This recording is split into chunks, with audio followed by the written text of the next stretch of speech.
Today on the newscast, Israel's Mossad chief warns Iran as Israel carries out yet another airstrike in Syria. Get all the breaking details next.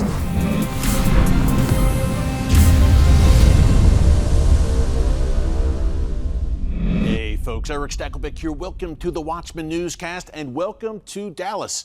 I'm here in TBN's Dallas studio guest hosting our Center Point show tonight at 7:30 p.m. Eastern Time with the re-air at 10:30 p.m. Eastern Time. I even wore a tie for the occasion, so you know it's a big deal.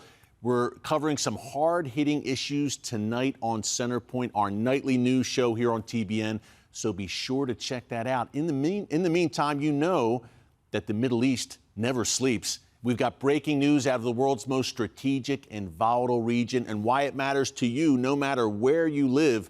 Israel's Mossad chief, David Barnea, with stunning comments about the Iran nuclear deal that, as we've been laying out here for you on the newscast over the past few days, looks imminent. It looks like we will see a revived version of that Iran nuclear deal. The Biden administration is very eager to sign on the dotted line. I've said this Iran deal is kind of like a jihadi vampire or zombie that refuses to die.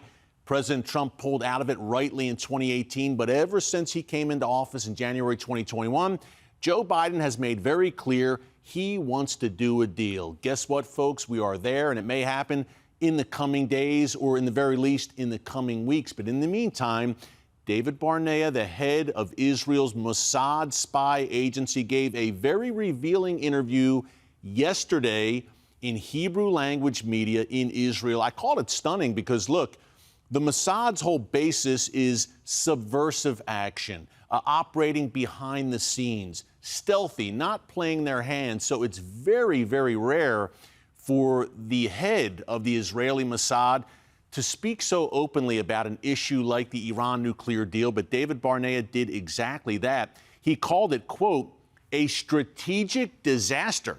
He said, quote, that it is very bad for Israel and that it is based on lies. Wow. I mean, talk about a stunning rebuke, not only of the deal, but when you boil it down, really a rebuke of the Biden administration, which is agreeing to or about to agree to a deal that is a strategic disaster, bad for Israel, and based on lies. What does that say about the leadership in Washington, D.C.? So David Barnea with very strong comments there, but perhaps even more importantly, folks, for what's coming in the region, I believe in the coming months, Barnea said that the Mossad will act. Remember, Israel is not a party to this deal. They're not beholden to this revived Iran nuclear deal. Israel is free to operate and do what it needs to do to protect the Jewish state. That's exactly what Barnea said that the Mossad will do. And he said, look, if we don't act, I'm paraphrasing here, bad things will happen for Israel. And you know, folks, he's right, because the Iranian regime is not seeking a nuclear capability just for domestic consumption. It's not something they'll kind of sit on and maybe just use. They will use it to blackmail the world, no doubt, but ultimately they will use it, period, because their ideology demands it. And if you don't understand the ideology, you cannot defeat the enemy. The ideology of the Iranian regime demands the destruction of Israel. Folks, they mean what they say when they talk about wiping Israel off the map. And if the 20th century, the century of Mao, Stalin, Hitler, and Saddam taught us anything, it's that when evil men tell you they want to kill you, you should believe them and take them at their word. What I do here on The Watchman is not brain surgery. I simply listen to the words and I observe the actions of the Iranian regime, and I take them very seriously. I take them at their word. Thankfully, so too do Israel's leaders across the political aisle, even people in the center, the right, even some on the left. They disagree on much in Israel, but they can agree on one thing. Iran can never be allowed to acquire the bomb, period. And I believe, and I've said it many times here in the newscast, under no circumstances will Israel allow that to happen. Folks, I believe we are careening towards a Middle East war because Israel will be forced to act against Iran's nuclear weapons facilities. Hey, if you missed it this week on the newscast, we have broken down the particulars of the deal all week. If you missed it, check it out here in our archives. While you're there, Be sure to subscribe and click the notification bell so you get alerts every time a new video is posted.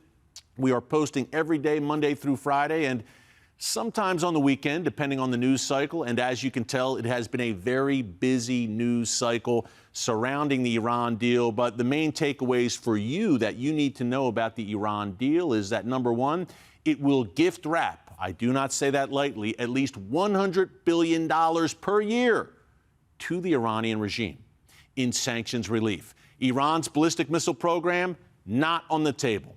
Iran's sponsorship for the likes of Hezbollah, Hamas, terror groups across the region, not on the table. You might ask, if that's not on the table, and Iran is being rewarded with hundreds of billions of dollars in sanctions relief, what does the United States get out of it? What does the West get out of it? Good question.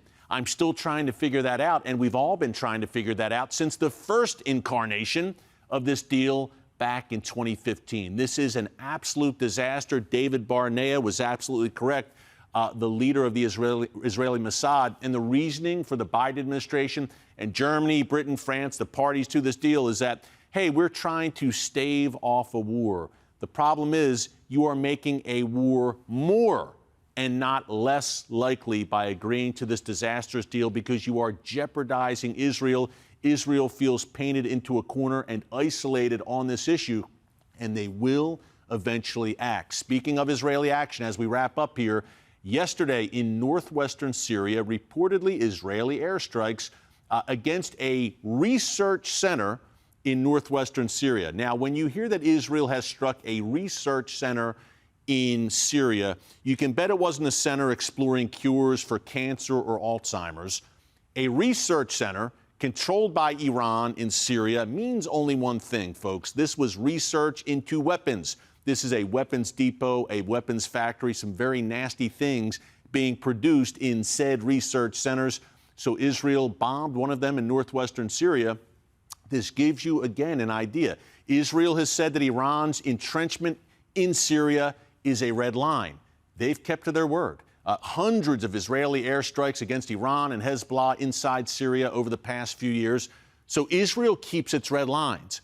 Don't you think, then, that if Israel's leaders are saying a nuclear Iran is a red line, that Israel will keep that red line as well and not allow Iran to cross it? I think so.